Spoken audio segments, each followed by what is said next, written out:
rápidamente el enfoque donde nos encontramos. Vamos a ver primero la hemostasia. Rápidamente, ¿qué cosa es la hemostasia? Hay dos conceptos. El primer concepto corresponde a mantener el estado líquido, fluido de la sangre en los vasos bajo condiciones normales, es decir, que no se formen coágulos, que sería pues en estado de trombosis, que es ya parte ya de un desequilibrio que ocurre en esto. Segundo, la capacidad de una respuesta apropiada para prevenir una pérdida de sangre excesiva en casos no solamente de emergencia, sino por cualquier tipo de lesión, ¿no?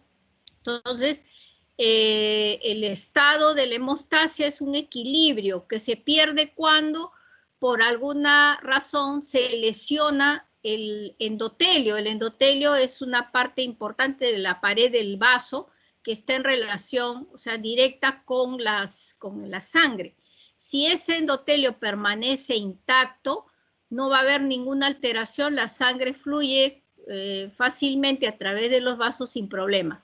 Pero si por alguna razón se produce un daño en ese endotelio, se destruye, sea por una lesión, un corte, por un microorganismo, por ejemplo, en el caso de la sepsis, etcétera, cualquier otro mecanismo, entonces se activa ya todo el proceso para poder activar los sistemas que vamos a ver de la hemostasia y formar el coágulo de fibrina, reparar la pared del vaso y que se reconstituya nuevamente el estado normal, natural, que es el estado ya fluido de la sangre a través de los vasos. Entonces, justamente esto hablaba, para poder ver esta reparación del vaso dañado, interrelacionan 4 sistemas. Entonces tenemos, por un lado, el sistema vascular, que es la primera fase, la vasoconstricción, que es el primer mecanismo que tiene el organismo de defensa frente a una noxa. Siguiente, si ya no es suficiente, comienza a activarse toda una serie de mecanismos para que las plaquetas comiencen a migrar hacia la zona de la lesión, formando el trombo plaquetario, que es un trombo muy suave, que es un trombo que rápidamente se va a destruir si es que no se tiene el siguiente sistema, que es la cascada de la coagulación. O sea, el sistema vascular y el sistema plaquetario se llaman hemostasia primaria, porque va a formar un tapón inicial. De ahí sigue la hemostasia secundaria, que es ya la formación de la activación de la cascada de la coagulación para formar la fibrina. Esta fibrina, este tapón de fibrina es una red mucho más fuerte que va a tapar definitivamente ese daño y comenzar a reparar la pared del vaso.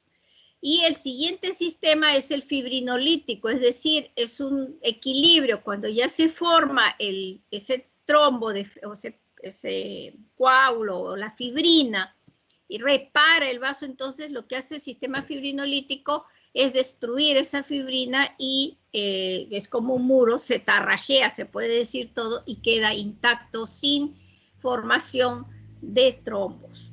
Entonces, en el intermedio, o sea, no es un sistema, hay los anticoagulantes naturales, que son la proteína C, la proteína S y la antitrombina 3. Estos 3 anticoagulantes naturales sirven de equilibrio, impiden la formación de trombos, impiden la trombosis. Entonces, en realidad la hemostasia es como si fuera una balanza en equilibrio. Si me voy hacia un lado, va a haber el cuadro hemorragíparo, y si voy al otro lado, va a haber la trombosis. Entonces, la deficiencia, por ejemplo, de anticoagulantes naturales condiciona trombosis desde etapas tempranas en niños o en adolescentes y más aún en adultos, pues en jóvenes que hacen trombosis, que es raro, porque la trombosis generalmente se va a ver más en la gente mayor, asocia factores de riesgo, entonces yo tengo que sospechar la presencia de anticoagulantes naturales. ¿Por qué? Digo, la deficiencia de anticoagulantes naturales. Si estos anticoagulantes naturales disminuyen, va a predisponer a la persona a trombosis. Si disminuyen las plaquetas o también hay alteración y disminución de los factores de la coagulación que intervienen en la cascada de la coagulación, entonces va a haber el cuadro hemorragíparo, ¿no? Entonces, como ven, ¿dónde está ubicado el tema que vamos a hablar ahora, que es la trombocitopenia? Dentro de la hemostasia primaria. Y lo que va a condicionar es sangrado. Entonces, para tratar de ubicarnos en dónde nos encontramos. Entonces, aquí vemos en el síndrome hemorragíparo, cuando un paciente sangra ya en exceso, que es un cuadro ya, diríamos, de trastorno, porque no estoy hablando de síndrome hemorragíparo, por ejemplo, cuando hay una hemorragia digestiva, sino hablo cuando ya hay alteración de estos sistemas, la alteración vascular, la alteración de plaquetas o la alteración de los factores de la coagulación. Entonces, en la historia clínica, si el paciente viene con sangrado profuso, yo también por clínica podré definir frente a qué nivel o qué sistema se va a ver afectado. Para eso es la historia clínica. En la historia clínica yo voy a tratar de definir, investigar por clínica frente a qué sistema está alterado. Entonces, en primer lugar, también definir si el cuadro es congénito o es adquirido. Entonces, yo empiezo en la historia, siempre se inicia. ¿Desde cuándo está con los síntomas? Entonces, si me dice que sangra, pues desde que sufre, mi hijo sufre de sangrado por la nariz, por las encías, y tiene 3, 4 años, entonces yo puedo decir, este puede ser congénito, o también adquirido, porque vamos a ver, hay problemas adquiridos que se van a ver dentro de cuadros de sangrado, pero el ejemplo clásico de un cuadro hemorragíparo congénito es la hemofilia, ¿no? Para poner un ejemplo. Y en cambio las adquiridas van a aparecer en todas las etapas de la vida, incluso en niños. Segundo, el cuadro es agudo crónico. Eso es importante porque el cuadro agudo es aparatoso. No me va a dar tiempo de tener un plan de trabajo exhaustivo porque ese paciente se puede morir porque sangra profusamente. En cambio, el crónico me permite, o sea, sangra discretamente, ha tardado meses en llegar al hospital y me permite hacer un plan de trabajo definido para poder ver la causa. Entonces, siempre, en cuanto, como ven, igualito es un síndrome. Yo tengo que investigar la causa. Segundo, la ubicación del sangrado, eso es importante, porque puedo definir por clínica ya sospechar. Entonces, yo me tengo que acordar hemostasia primaria o hemostasia secundaria. Entonces, el sangrado mucocutáneo, es decir, estoy hablando de la presencia de gingivorragia, epistaxis, petequias, que son las lesiones puntiformes, ya ustedes saben, generalizado, que puede haber incluso equimos, es que ya es un sangrado en cutáneo un poquito mayor, en cuadros severos de baja, por ejemplo, de plaquetas muy intensos, podría haber equimosis, es mucocutáneo y esto me indica hemostasia primaria. Y si me voy a ver petequias, gingivorragia, epistaxis, más asocio a trombocitopenia, o sea, problema plaquetario, diríamos. Y ahí tendremos que ver si es por función o pues por disminución de plaquetas. El problema vascular también me puede causar hemostasia primaria, pero es raro. La petequia tiene otras características, es una petequia elevada, en cambio la petequia del plaquetario es plano, en cambio la petequia vascular, yo le paso el dedo y siento como una elevación, también confluyen, tienden a confluir, a formar unas manchas violáceas, generalmente están no es generalizado, generalmente va en miembros, predominantemente miembros inferiores, es el clásico ejemplo es el geno Scheulen, raro que haga sangrado mucocutáneo, entonces el problema vascular generalmente es más localizado que el problema plaquetario que es más general. Y la hemostasia secundaria asocia más compromiso de órganos. Por eso, por ejemplo, puede haber de músculos, hematomas, puede haber en articulaciones que es la hemartrosis, puede haber hemorragia digestiva, puede haber hematuria. Eso más asocia a problemas de tipo coagulación. Aunque en la trombocitopenia severa podría haber hemorragia digestiva también, pero ya si hay un condicionante añadido, de repente una persona toma antiinflamatorios, como tiene baja de plaquetas, entonces predispone a que sangre, ¿no? Tercero, la gravedad de la hemorragia. Entonces acá veríamos si es generalizado o si es aislado. Las lesiones aisladas, ya les dije, son problemas de tipo vascular. Las generalizadas, eso indica ya trastorno, puede ser de plaquetas o puede ser problema de coagulación. Aquí hay que considerar también el problema de la menstruación. Eso es un indicativo importantísimo, las menstruaciones abundantes, para que me indiquen que hay un daño en la hemostasia, hay un problema en la hemostasia. Entonces hay que darle importancia. Hay jóvenes que me dicen, vienen por anemia, nada más. Y después al preguntarle, ¿cómo son tus menstruaciones? Normales. ¿Cuánto es normal? Son 7 a 10 días. Uso 3 paños en la mañana, en el día, y uso un paño grueso en la noche. Entonces, para ella es normal, pero si nos vamos a dar cuenta, ya la menstruación ya llama la atención. Entonces, los problemas menstruales intensos tienen que ser estudiados porque puede haber ahí algún problema, sobre todo la enfermedad de von Willebrand, que es una patología que es raro que se identifique, a veces es por el problema de la menstruación.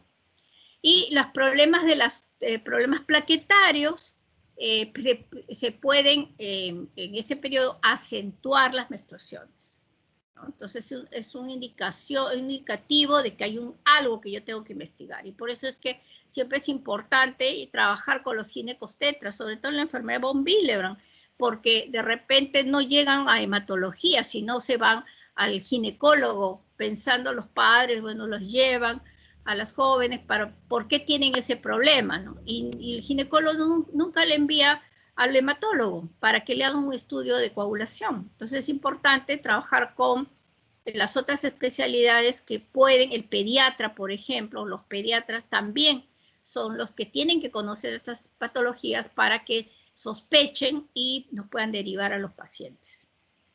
Cuarto, factor desencadenante, sangrados espontáneos sin trauma, me indica que el trastorno es severo.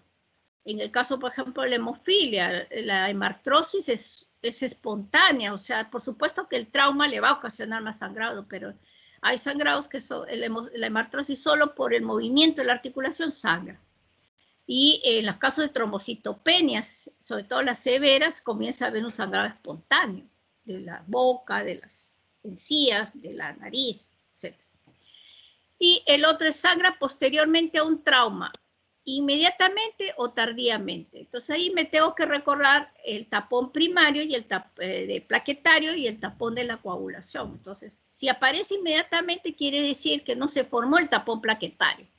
Por tanto, yo ya puedo decir, este es un problema de plaquetas. Porque el vascular, como hemos dicho, no me va a causar un problema generalizado. Y el problema vascular generalmente no lo vemos nosotros, lo vemos solo para diferenciarlo clínicamente del problema plaquetario. El problema vascular lo va a ver el reumatólogo o donde está ubicado la lesión. Entonces, me voy a basar más en el problema de plaquetas y el de coagulación. Entonces, si sangra desde que se produjo la lesión, por ejemplo, un corte, o se hace una extracción dentaria, una curación y comienza a sangrar, es problema plaquetario, porque no se forma el tapón plaquetario. En cambio, el problema de coagulación es tardío, porque se forma el tapón plaquetario que no está afectado, pero como ese tapón es muy suave, se comienza a alisar y a las horas o al día siguiente, o sea, sangró un poquito, paró el sangrado y a las horas, en la noche o al día siguiente comienza a sangrar, porque no hay el tapón de fibrina, que es el producto ya de la activación de la cascada de la coagulación. Entonces, es tardío el sangrado. Factores atenuantes si yo presiono la zona rápidamente, es problema plaquetario. Lentamente es el problema de coagulación. Y siempre tengo que añadir en la clínica algunos otros cuadros o signos o síntomas que me puedan ayudar a definir de frente a qué estoy, ¿no? Entonces, si el paciente tiene anemia marcada, tiene fiebre y sangra, y las plaquetas están bajas, entonces yo digo, las 3 series están bajas, pancitopenia, voy a aspirar y de repente encuentro una anemia plástica. Entonces, la trombocitopenia es secundario ¿a qué? Al problema del daño central. Si tiene el antecedente de que es alcohólico, ¿no? Lo observo ictérico, entonces sospecho de una cirrosis hepática que es muy común en nuestra población y que pues ahí voy a ver la alteración tanto de la coagulación como de plaquetas, también se pueden ver bajar las plaquetas por el estado ya de hipertensión portal, etc. Si hay hemartrosis, ya saben ustedes que está asociado a hemofilia. El factor ambiental es más que todo para ver pues, si hay antecedente de alcoholismo, si hay antecedentes de sustancias tóxicas para anemias aplásicas, para leucemias agudas, si hay el antecedente personal previo, o sea, desde cuándo sangra, si hay un sangrado pues desde muy niño, entonces ya sospecho pues trastornos de tipo congénito, y la historia familiar más aún, si en el caso de la hemofilia, ¿no? Si tiene el antecedente pues de que el abuelo o tiene un tío con hemofilia o un primo, entonces ya la sospecha es más fuerte.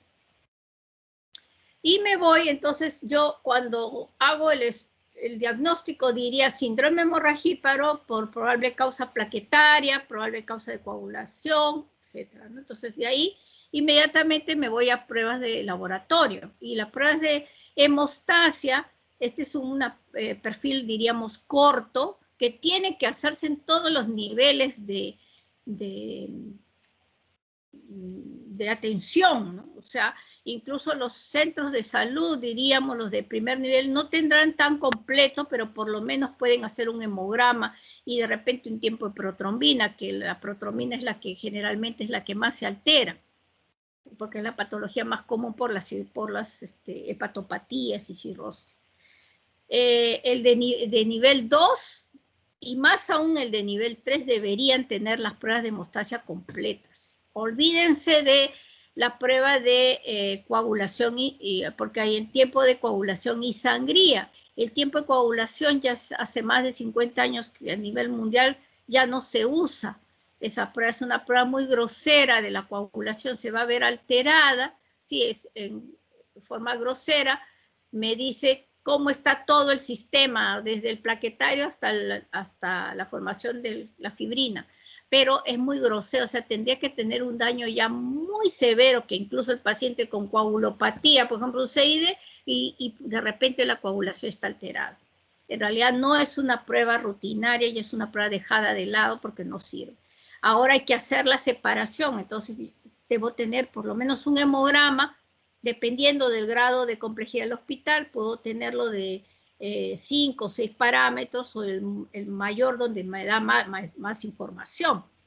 El tiempo entonces ahí me va a decir el recuento de plaquetas. Y con el recuento de plaquetas yo ya voy a saber si estoy frente a una trombocitopenia.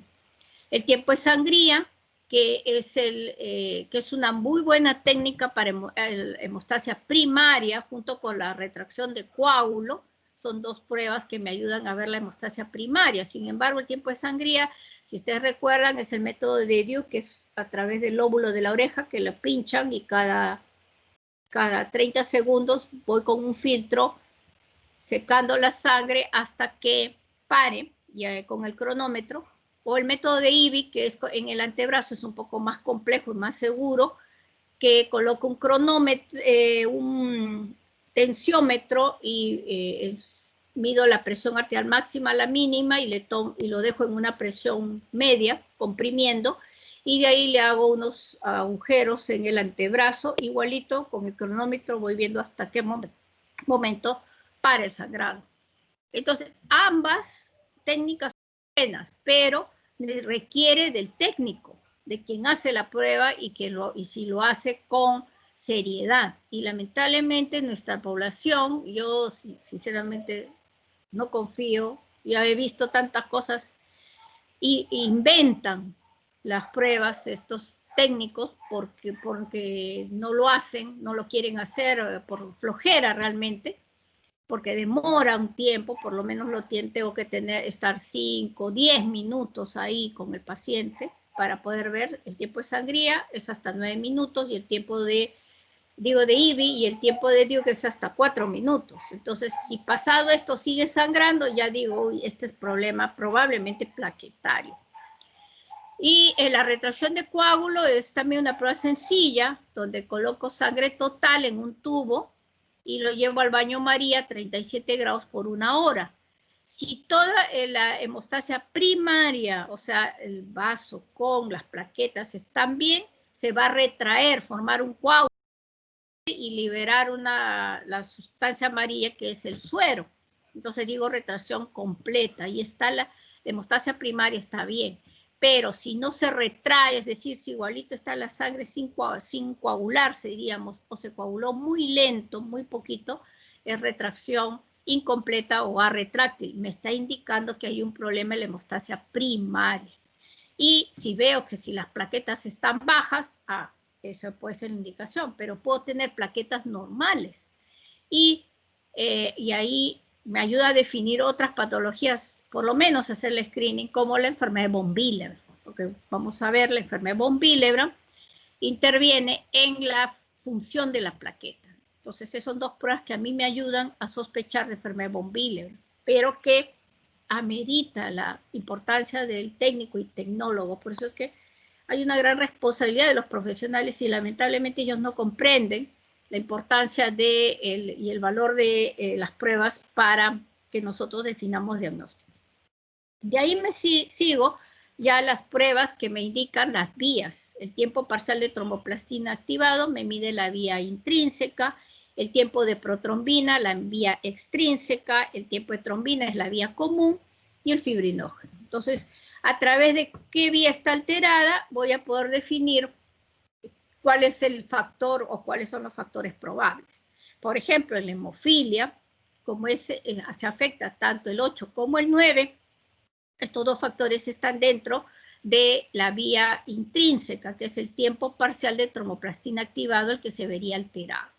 Entonces, si yo tengo un niño que hace un aumento de volumen de la articulación, un varoncito de 2 años, el TTPA lo encuentro, hay que ver los valores referenciales, siempre cada laboratorio tiene su valor referencial, por ejemplo, si es 40, entonces, y este chiquito tiene 70, ya digo, sospecha de hemofilia, entonces tengo que llevarlo ya al dosaje de factores. El tiempo de protrombina es la vía extrínseca que inicia con el factor 7, activa el 5 y de ahí va al 10. El tiempo de trombina es la vía común, el factor 10 que ya va a transformar la protrombina en trombina, y el fibrinógeno es la última fase pues, de la fibrina. Entonces, dependiendo de este perfil de la hemostasia, me va a ayudar a definir también cuál es la vía alterada y poder continuar con el trabajo. Entonces, ya enfocado, veremos, ya dirigiremos ahora trombocitopenia para poder después ver dónde encontramos el PTI. Entonces, en la trombocitopenia, cuando hablo de trombocitopenia, menos de 150,000 plaquetas por milímetro cúbico. Entonces, cuando estoy frente a una trombocitopenia, y allá sé la clínica y todo del sangrado mucocutáneo, generalmente, que ya hemos dicho, voy a preguntarme qué causa la trombocitopenia. Entonces acá tendría que ver si es una deficiencia en la trombopoiesis, o sea, la formación de plaquetas. Me voy a la causa central. Puede ser por una hipoplasia o supresión de megacariocitos. Los megacariocitos son los que producen las plaquetas, entonces estaría frente, por ejemplo, a la anemia plásica, a hipoplasia megacariocítica, que puede ser selectiva, ¿no? Puede haber acá, si yo sumo una síndrome mielodisplásico, algo está pasando en la médula, que está disminuyendo la producción de megacariocitos. Entonces, para esto haré el estudio de médula ósea. Entonces, siempre es importante que las trombocitopenias, yo prefiero punzar al paciente, hacer el estudio de médula ósea para ver cómo están los megacariocitos y si están produciendo o no plaquetas. El segundo grupo es la trombopoiesis inefectiva. Quiere decir, igual que cuando hablamos de anemias, aquí hay un defecto en la maduración celular. Entonces estaría hablando, acá añadiría el mielodisplásico, síndrome mielodisplásico, que por eso puede haber trombocitopenias, porque igual puede afectar también la maduración del megacariocito.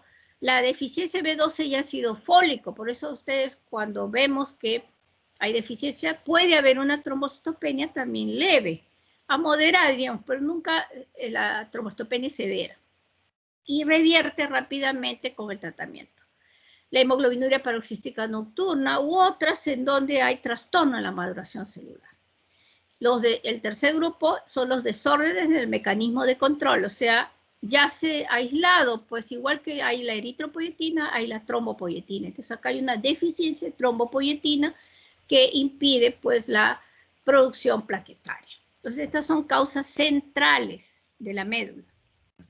El segundo grupo se produce plaquetas, pero se destruye a nivel periférico. Y entonces acá estamos hablando de la púrpura trombocitopénica inmune. Entonces tendríamos las inmunes y las no inmunes. Y esto lo tengo que ver en la historia, cuando hago la historia clínica. Para no inmunes no tengo una causa, o sea, no tengo una prueba de laboratorio que me diga. Entonces, en no inmunes tendría que yo investigar si solamente hay problemas de plaquetas o hay problemas de perfil de coagulación añadido en la coagulación transvascular diseminada, en el síndrome de HELP, en que son los procesos microangiopáticos, en la púrpura trombocitopénica trombótica. Todas estas patologías son de tipo no inmune. Y en las inmunes hay un anticuerpo, que puede ser un auto.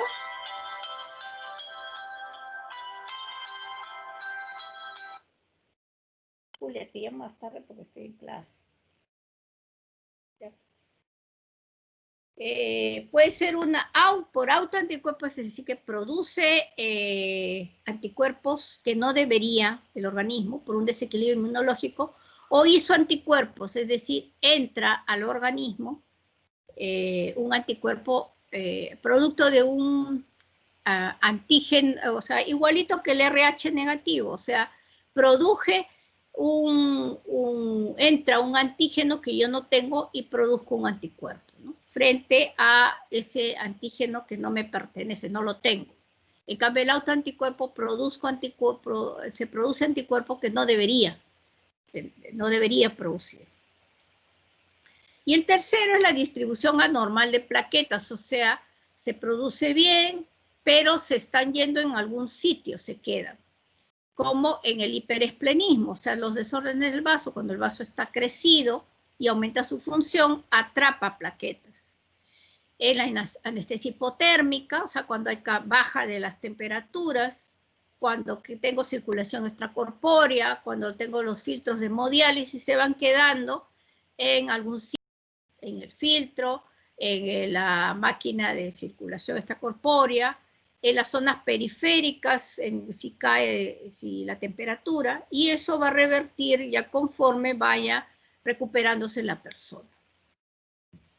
Entonces, ¿en dónde está, pues, diríamos, el PT ¿dónde estaría el PTI? En destrucción acelerada de plaquetas por autoanticuerpos, que es el tema justamente que vamos a ver.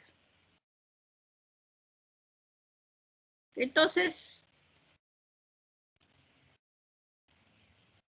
bueno, sí, entonces vamos a ver esta clasificación. Entonces, regresamos ya.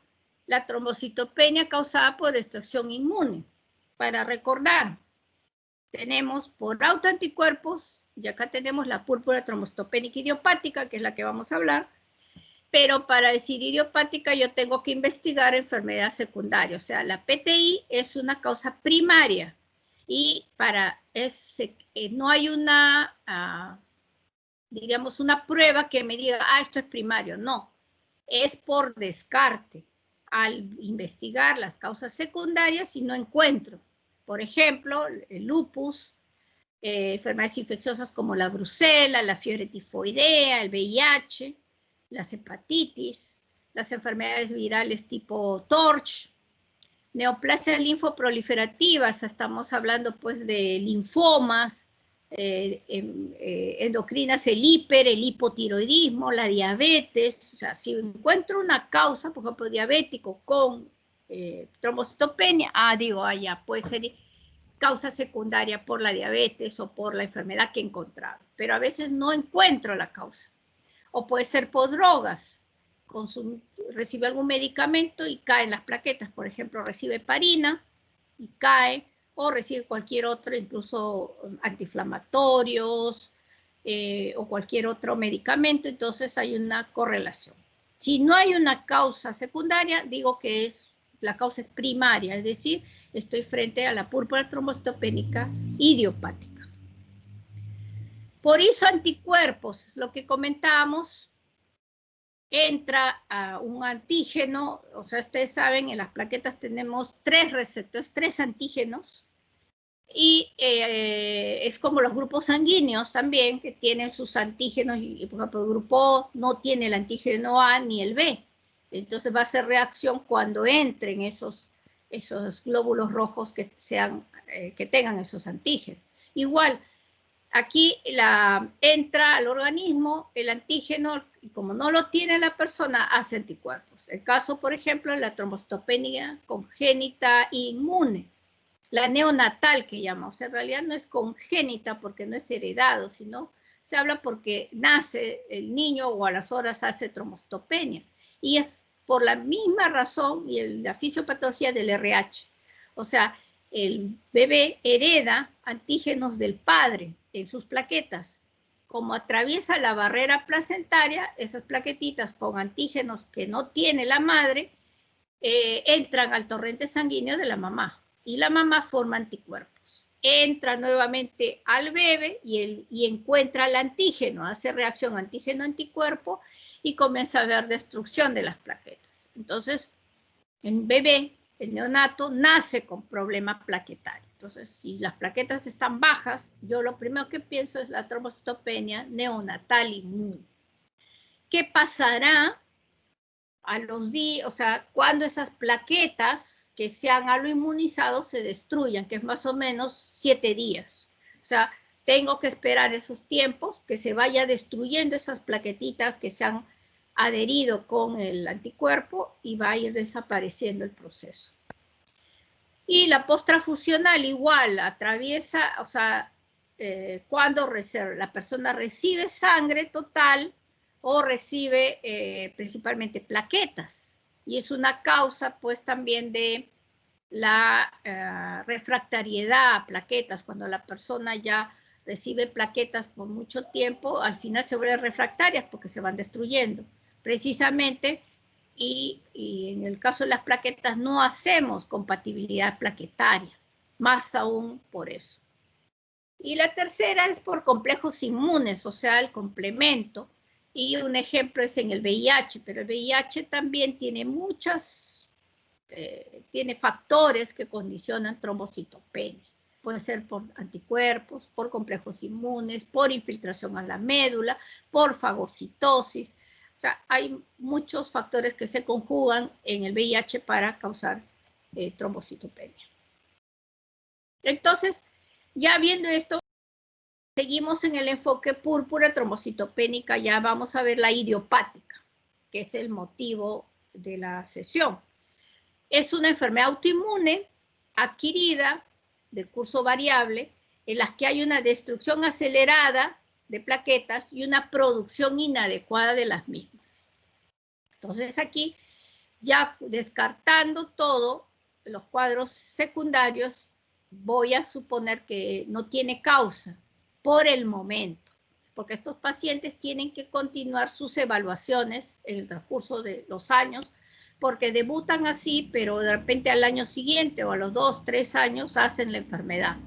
por ejemplo, un lupus. Igual, en una anemia hemolítica autoinmune lo vi el cuadro idiopático porque no le encontré causa, pero al año regresa y ya con todo el cuadro florido de lupus, por ejemplo. En el caso es muy frecuente, relativamente frecuente en las mujeres, ¿no? Más que en los hombres, ¿no? Entonces también tendremos que investigar. Cuando surgió el VIH, o sea, el SIDA, diríamos, cuando estaban los años, acá entró más o menos a los fines de los años 80, 90, se observaba, es bien raro tener hombres con enfermedad, llamado entre comillas PTI, porque la enfermedad inmune es más frecuente en las mujeres que en los hombres. Pero se comenzó a ver hombres relativamente con frecuencia con lo que entre comillas se decía que era un PTI idiopático, y no era idiopático, era el SIDA que estaba causando ese problema. Como todavía no había pruebas realmente, y eso se comenzó a hacer ya al transcurso de los años, se determinó que no era idiopático, sino que era secundario ya al VIH. Entonces, siempre es importante, entre comillas, si es idiopático y sobre todo en hombres, no le puedo definir bien exactamente que no hay una causa. Hay que seguir investigando porque de repente en los transcurso de los meses se aclara el proceso. Y bueno, recordando ya las manifestaciones clínicas, acá tendremos que ver que si el cuadro puede ser agudo o puede ser crónico. O sea, a veces los colegas de otras especialidades se desesperan porque dicen, tiene 20.000 plaquetas, hay que transfundirle. Y uno llega y el paciente está tranquilo, sin sangrado, sin nada. ¿Por qué? Porque es un crónico. O sea, el paciente que sangra y que puede comprometer la vida es el agudo. Y el PTI puede debutar en forma aguda como en forma crónica. Y generalmente es más forma crónica. Y dentro de la cronicidad puede hacer algunos picos de cuadros agudos. Y los sangrados decíamos que eran mucocutáneos. Entonces vamos a ver petequias, equimosis, bulas por o sea, son bolsas de sangre en la cavidad oral, gingivorragia, epistaxis, menstruaciones abundantes, puede haber sangrado gastrointestinal, puede haber hemorragia intracerebral, que es lo que tememos más en los pacientes, puede haber sangrado post-traumas, el paciente, de repente la persona ni sospecha que tiene problema plaquetario, se va a extraerse un diente, y ustedes como ven, los odontólogos ni siquiera piden un estudio de perfil de coagulación para hacerse un procedimiento, y ahí es donde se detecta el problema, porque se les trae y comienza sangrado, sangrado, sangrado y sangrado profundo. Entonces también hay que tener en consideración que los odontólogos tienen que por lo menos preguntar si hay cierta predisposición al sangrado, si ha tenido ese antecedente previo, ¿no? Como para evitarse ese tipo de problemas. Entonces, el PTI es una destrucción plaquetaria por proceso inmune, sin causa secundaria. Voy a ver en la médula un incremento de los megacariocitos, o sea, las células grandes pueden estar normales o incrementadas y pueden o no producir plaquetas dentro de la médula.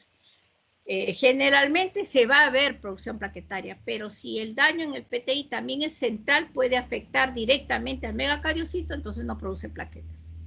Más frecuente en mujeres, en una relación 3:1. Estoy hablando del PTI del adulto, porque vamos a ver también, hay una diferencia entre los niños, la presentación en niños, en pediátricos y en adultos.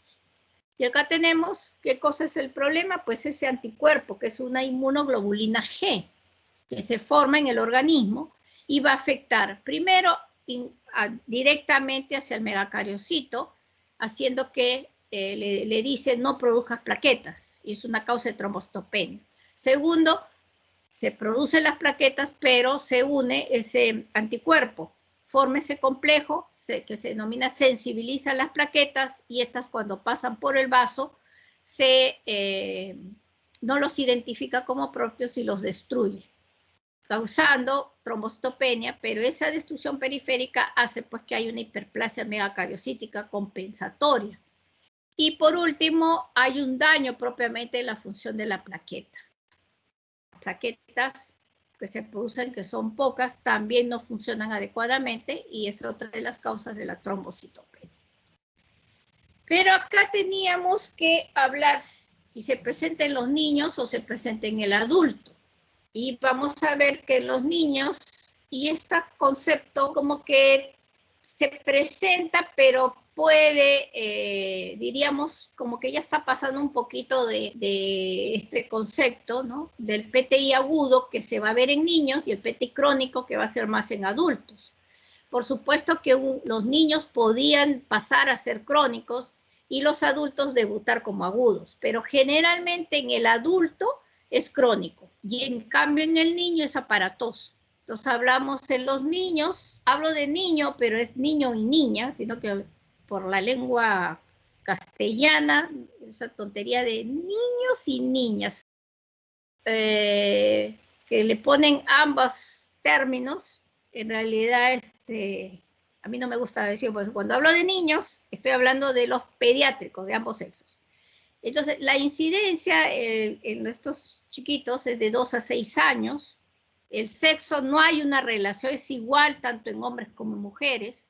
Tiene que haber el antecedente que 1 a 3 semanas antes hacen un cuadro infeccioso, generalmente una gripe. Hacen fiebrecita, un pequeño resfriado, y a las siguientes semanas, debuta, a la mañana siguiente aparece el niño o niña sangrando por la nariz, entonces lesiones puntiformes, abrupto el cuadro, por eso se denomina agudo, que pues por supuesto causa emergencia, los padres lo llevan inmediatamente al hospital. Y vamos a observar que las plaquetas, hay una trombocitopenia severa, menos de 20.000, puede haber eosinofilia y linfocitosis, que en el hemograma como causa pues esa reacción viral, pero ¿qué pasa? El 80% de estos pediátricos remiten espontáneamente y su duración del cuadro es de 2 a 6 semanas. O sea, si yo lo dejo, o sea, tengo que controlarlo, cuidarlo, por supuesto, porque el sangrado me está indicando que podría haber un sangrado más llamativo, sobre todo en la hemorragia intracerebral. Podría dar un pequeño curso de corticoides de unos cuantos días para que ayude a subir más rápidamente las plaquetas, pero yo tengo que esperar el tiempo y la gran mayoría solito va a revertir. Por supuesto que hay un pequeño grupo que pasa la cronicidad y va a tener años haciendo el cuadro, pero son la población menor. En cambio, en el adulto le llamamos crónico porque no revierte espontáneamente como lo vamos a ver en los niños. La edad de presentación son adultos jóvenes, diríamos, entre 20 a 40 años, más frecuente en las mujeres, no hay el antecedente infeccioso, el comienzo es insidioso, un pequeño discreto estornuda y un poquito sale la sangre de la nariz, o sea, no es aparatoso. No hay, si hay un sangrado, una gingivorragia, por ejemplo, pero sí, si les traen un diente, bueno, va a sangrar más llamativo. Las plaquetas no van a estar en un rango severo, va a estar en 30.000, 80.000, aunque pueden llegar en cuadro severo.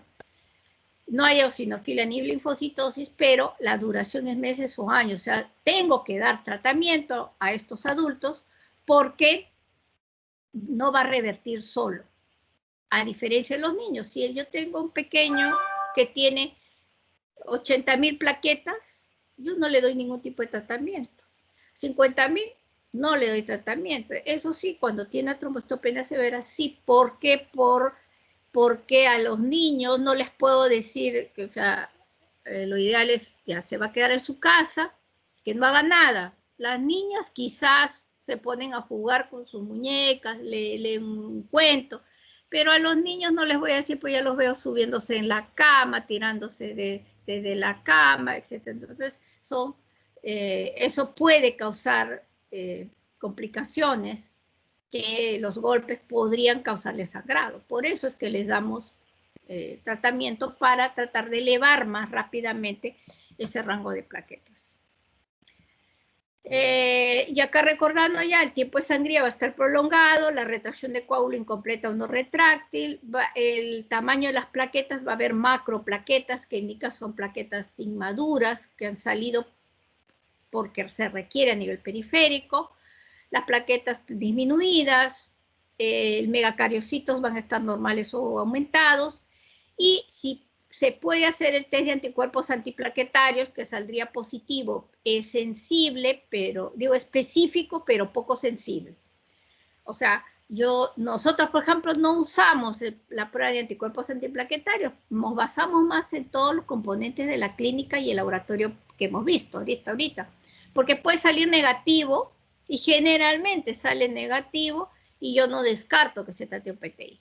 Si me sale positivo, qué bien, me corrobora, pero si me sale negativo y yo tengo toda la clínica y porque me sale negativo, digo, no es, no. Ese es el gran problema de la prueba de anticuerpos antiplaquetarios. Y aquí también, entonces, para recordar los conceptos, el PTI primario es aquel que no tiene una causa determinada, ¿no? Es por exclusión, como estaba comentando, cursa con aumento del riesgo de hemorragia, aunque no siempre existe clínica hemorrágica, ya estamos viendo si es agudo o crónico. Bueno, es todo lo que estamos viendo. El PTI secundario es aquel que tiene una causa, ¿no? Ya vemos. Y también, esto es importante, las fases del PTI. El PTI de reciente diagnóstico es aquel que tiene menos de 3 meses de evolución. El PTI persistente es el que tiene de 3 a 12 meses desde el diagnóstico y algunas veces remite espontáneamente. Y el PTI crónico, hablamos de PTI crónico cuando tiene más de 12 meses de evolución, o sea, más de un año. O sea, estoy dando tratamiento y no mejora. Pasó un año, ya estoy frente a un PTI crónico. Menos de un año, PTI persistente. Menos de 3 meses, reciente diagnóstico, ¿no? Entonces, hay que recordar estos conceptos. Y el PTI grave es cuando tiene una hemorragia importante, una trombocitopenia severa y que tengo la obligación de buscar cómo mejorar esos rangos, esa clínica que me puede comprometer la vida. Y acá veamos entonces el tratamiento. Y nos regresamos a si estoy frente a un PTI agudo o crónico, diríamos. El PTI agudo, recuerden que se va a ver en niños, es de buen pronóstico, la recuperación completa entre 4 a 6 semanas. Voy a observar a estos pequeños, pero si la trombocitopenia, como ya dije, severa, podré dar corticoides, en este caso prednisona, de 1 a 3 miligramos por kilo por día, de repente en cursos cortos, ¿no? De 1 semana, de 2 semanas, para ir viendo cómo va la respuesta, ¿no? Con la finalidad de subir las plaquetas a un rango que no sea de gravedad. Y el PTI crónico o de adultos, vamos a basarnos en las pruebas principalmente de este algoritmo. Pero antes de eso, vamos a ver el concepto de las respuestas. O mejor, esto lo debería pasar después, ¿no? Vamos a ver el algoritmo entonces de cómo voy a manejar un PTI. Y esto lo asocio más al PTI de adultos, porque como hemos dicho, el de niños va a esperar, le puedo dar corticoides y punto. El problema va a ser cuando estos niños o niñas, pasen a la cronicidad. Ahí es donde yo tendré que valorar otro tipo de tratamientos, pero son los menos. Como nosotros vemos más adultos, vamos a ver el PTI en el adulto. Entonces, primero, ya diagnosticado, voy a ver el rango de plaquetas. Si las plaquetas están entre 50 por 10 a la 9 por litro, o sea, 50.000 por milímetro cúbico, que es los valores que usamos nosotros, si está asintomático, no requiere tratamiento y lo voy a observar. Siempre informarle al paciente que, señor, usted tiene riesgo de sangrar, entonces no se aplique intramusculares, no se haga procedimientos como extracciones dentarias o cualquier otro procedimiento sin la autorización de su hematólogo. Siempre hay que decirles eso. Pero puede haber personas que tengan 50.000 y tengan un sangrado o un factor de riesgo, ¿no? Que requieran por alguna condición algún procedimiento o, por ejemplo, van a ser sometidos a una endoscopía y van a requerir una biopsia gástrica, por ejemplo. Entonces ahí ya tendremos que valorar si vamos a dar o no tratamiento. Entonces, acá tendré que buscar, estudiar otras causas de sangrado, tendremos que también ver. O iniciaremos corticoides, en este caso prednisona, dependiendo si voy a tratar, por ejemplo, si voy a hacer una endoscopía y el gastroenterólogo me dice, voy a biopsiar, allá, entonces mejor postergo unas semanas, le doy prednisona, entre 1 a 2 miligramos por kilo por peso, para que suba, y se requiere más de 100.000 plaquetas para un procedimiento.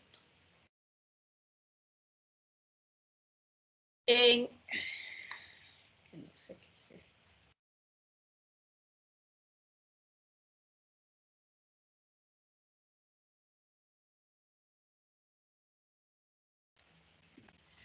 En el caso, por ejemplo, de aquella persona que tiene más de 20.000 a 30.000 plaquetas y menos de 50.000, entonces si está sintomático, igual voy a observarlo. Igual si tiene algún sangrado o hay algún factor de riesgo, igualito que el anterior, igual indicaré corticoides, ¿no? De repente para el procedimiento, si va a ser, le doy para elevar las plaquetas y de ahí unos días más cicatriza y todo y le retiro el tratamiento, ¿no? Hasta observar. El problema está cuando tenemos pacientes con trombocitopenia severa. Algunas describen el rango de 20.000, menos de 20.000, otros el rango de 30.000. Entonces, si la plaqueta está menos de 20.000 a 30.000 por milímetro cúbico, entonces inicio corticoides. Vamos a ver qué tipo de corticoide podríamos usar. Ahí sí tendré que valorar si es la vía oral o vía endovenosa. Si hay un sangrado severo y tengo un nivel de plaquetas menos de 5.000, eso puede comprometer, tengo que subir urgente ese rango de plaquetas. Entonces usaré la inmunoglobulina, o sea, la gamma globulina, que me va a permitir una subida rápida, pero no sostenida, solamente por unos días, y hasta que me ayude a dilucidar cuál es el diagnóstico definitivo y añadir algún otro tratamiento de soporte. Vamos a ver los tratamientos que hay y después ya retiro la inmunoglobulina. La inmunoglobulina no es para uso continuo, sino para, le puedo dar interdiario 1 gramo, por ejemplo, para subir en esos momentos que de repente está haciendo un sangrado profuso, una hemorragia intracerebral, necesito un rango de subida rápida y después ya paso al tratamiento definitivo que voy a usar en él. Entonces, ¿qué fármacos vamos a considerar? Entonces, vamos a ver, para el cuadro dijimos la prednisona, puede ser 1 hasta 2 miligramos por kilo por día.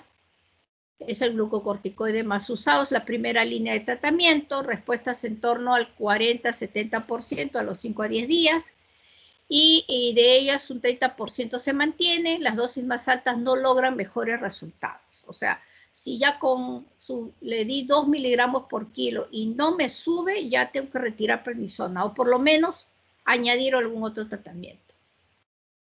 Si no puede el paciente recibir la vía oral, porque de repente está sangrando, vomitando y todo, le paso a la vía endovenosa. O sea, acá por ejemplo, usamos 40 miligramos por 4 días. Estos son algunos protocolos del protocolo europeo, cada 2 semanas por 3 ciclos, 40 miligramos al día por 4 días, cada 2 a 4 semanas por unos 6 ciclos, varía. Nosotros lo que hacemos, damos los pulsos.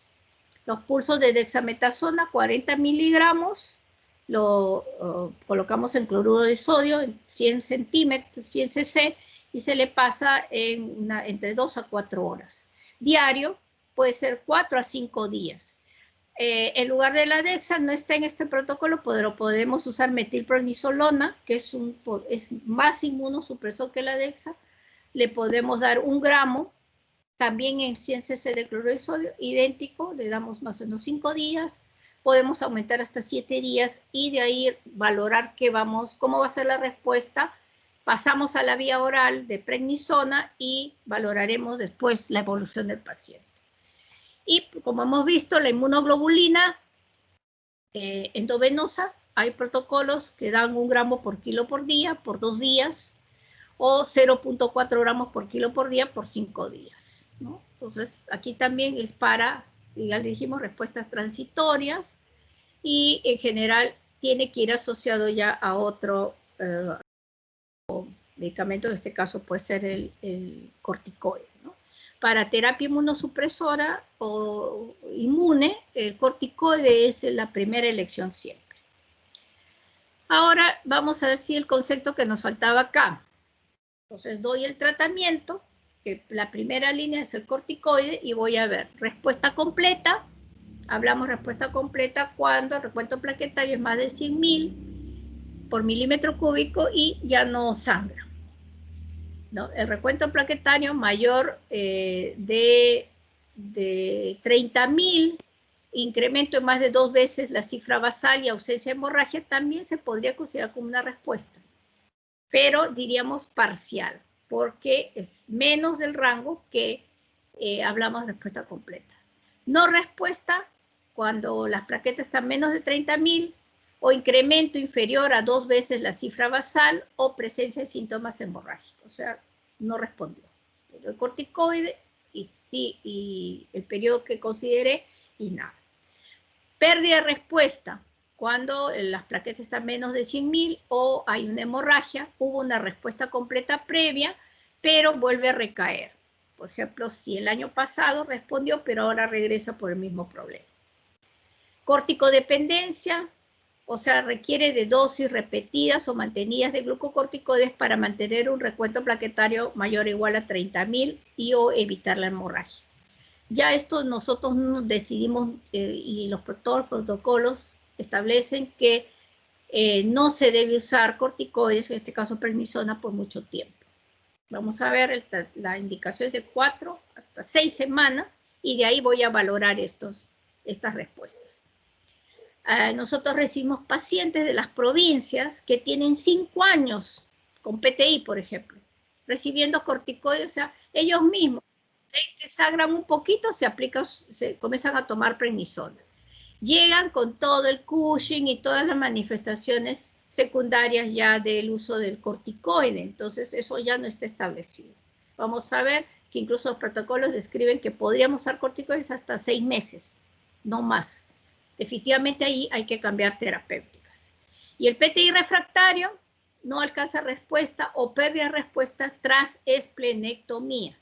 O sea, yo hablo de refractario no porque falta la respuesta, sino cuando esplenectomizo y no responde a la esplenectomía o respondió inicialmente y luego vuelve a bajar las plaquetas, ¿no?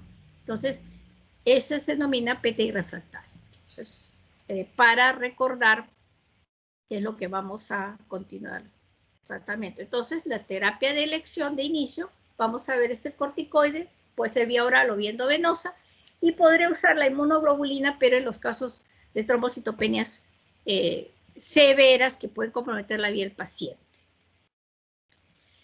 La segunda línea de acción, y aquí hay unas ciertas controversias, porque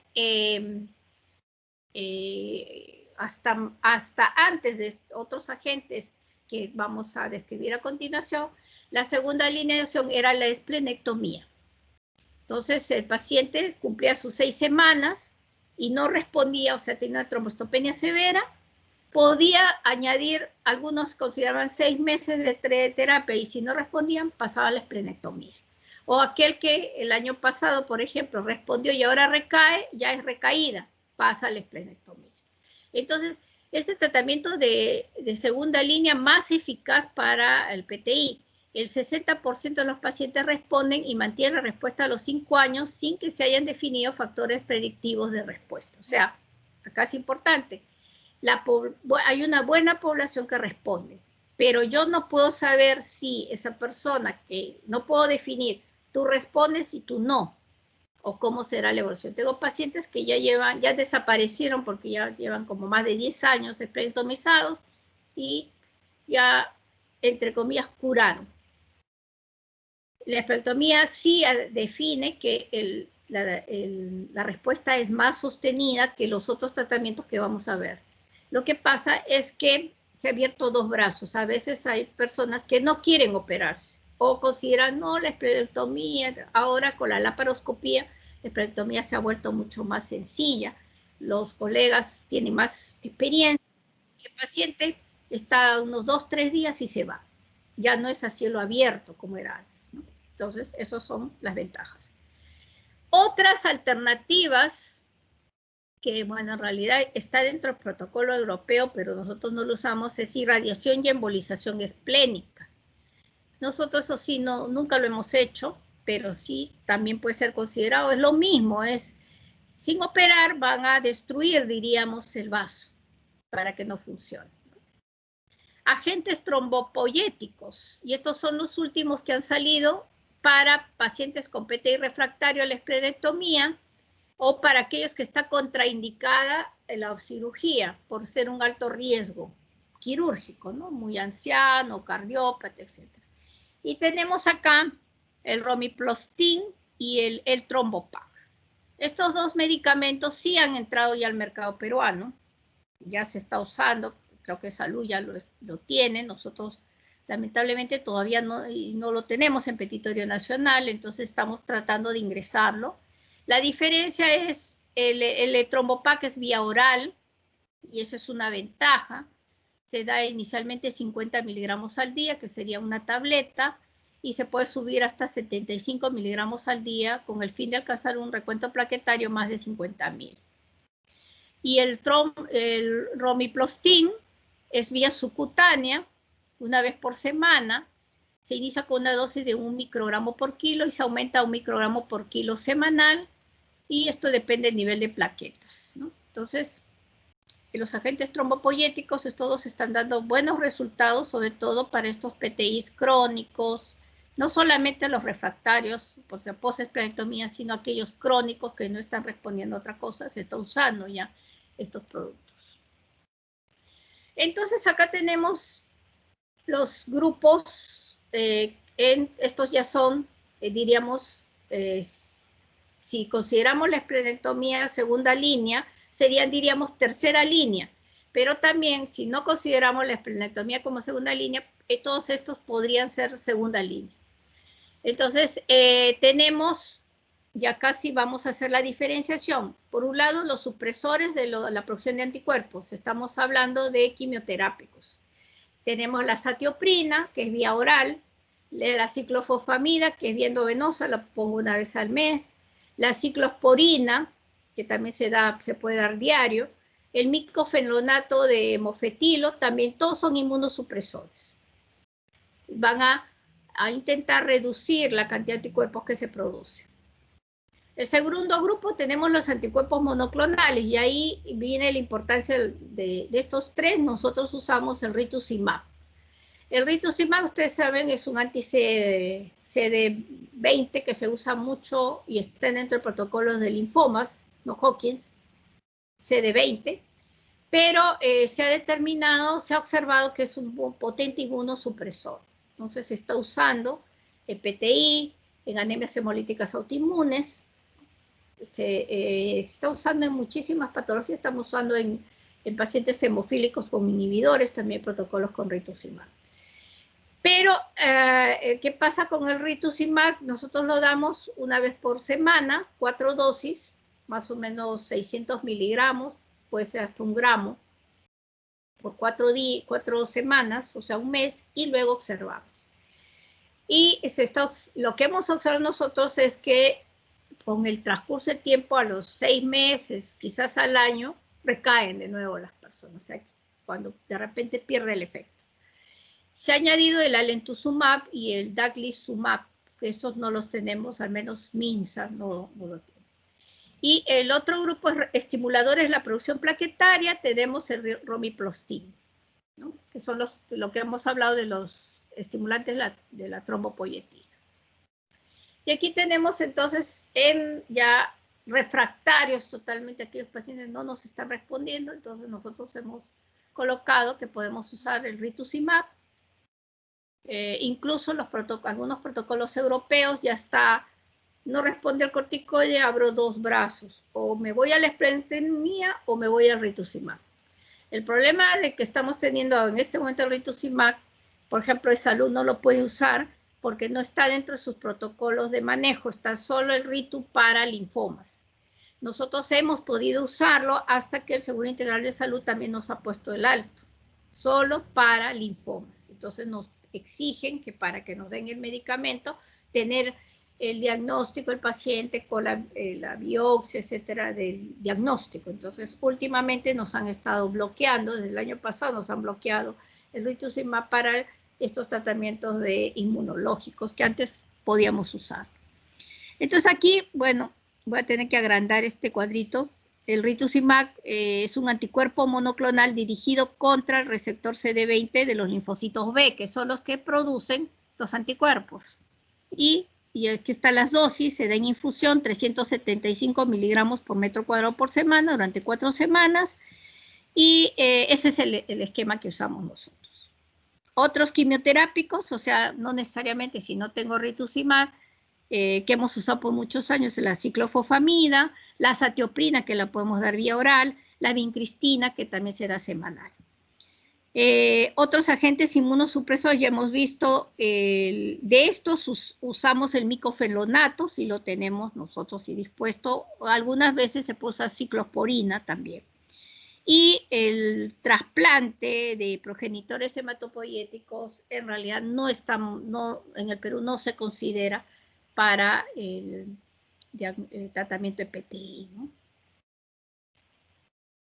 Y esto ya es un resumen que se los dejo nada más para los tipos de tratamientos, las respuestas estimadas, el grado de toxicidad y el tiempo de respuesta duradera que podría verse en los pacientes, ¿no? Entonces tenemos la gran gama. PTI es una patología muy frecuente en nuestros hospitales, sobre todo en la gran gama de edades entre niños y adultos, y nos damos con muchas sorpresas de cómo va a responder los pacientes. Últimamente, ya desde hace varios años estamos observando que las respuestas no son tan buenas a la corticoterapia. Antes dábamos los bolos de corticoides, respondían, pasaban la vía oral y punto.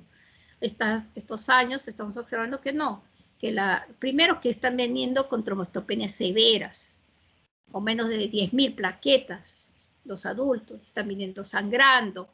Entonces nos obliga a tomar decisiones rápidas y a veces las alternativas terapéuticas no las tenemos. La gran gama que están viendo de medicamentos no los estamos teniendo disponibles. Entonces esto también es una dificultad para los tratamientos. Bien, eso es todo, chicos. No sé si hay alguna pregunta.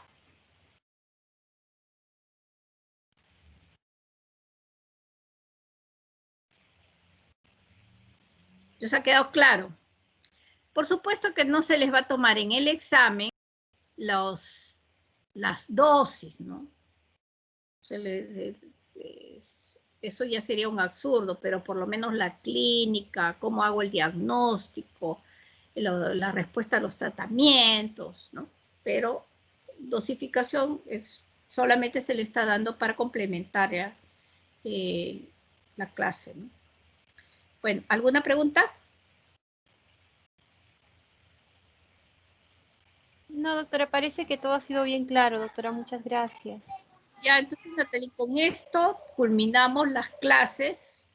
Me falta solo enviarle pues las preguntas a la doctora. No sé cuándo van a dar el examen, ¿sabes? No, doctora, todavía no llegué a conversar con la doctora Izaguirre. Ya, ok, entonces ya está incluso las grabaciones, cualquier cosa, si hay algún comentario o algo me escriben. Y recuerden, se va a tomar todo lo que es en la clase, nada más, ¿ya? No se dediquen a revisar libros y tantas cosas, porque ya las teorías son lo más importante, así que si ya lo tienen grabado, todo suficiente. Bien, chicos, entonces nos estamos viendo a la próxima, pues ojalá nos podamos conocer en un futuro, cuando ya las cosas se tiendan a normalizar. Bueno, bye bye. Muchas gracias, doctora. Que les vaya bien, chicos.